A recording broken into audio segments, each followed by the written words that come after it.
Hi, I'm Dr. Jean Fourie, and today we're going to be talking about scholastic assessments, and particularly assessments that are diagnostic.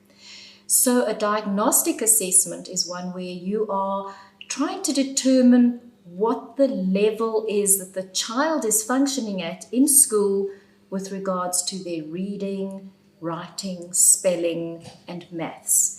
So we have a variety of different standardized assessments. The key thing is that an assessment is standardized, which means that it has been normed against a population of other children. And so you are giving the child this assessment and you're working out where they are with regards to their reading grade.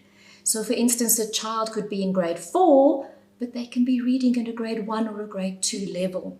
So one needs to be able to determine what is happening with the child from a diagnostic perspective. Now, the assessments that we're going to be doing today are assessments that teachers can do. So these are not assessments that have to be done by a qualified psychologist or a psychometrist. They can easily be done by a teacher. So I'm going to introduce you to my assistant, AG. Thank you, Dr. Fourie. Thank you.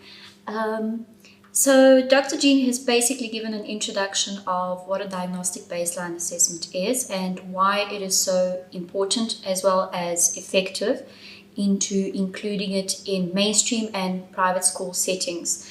One of the reasons that I would also like to mention is that a diagnostic baseline assessment, as we call it or as we term it in other words, is a lovely tool for us to determine what other assessments can be used based on the findings of the diagnostic baseline assessments that we conduct.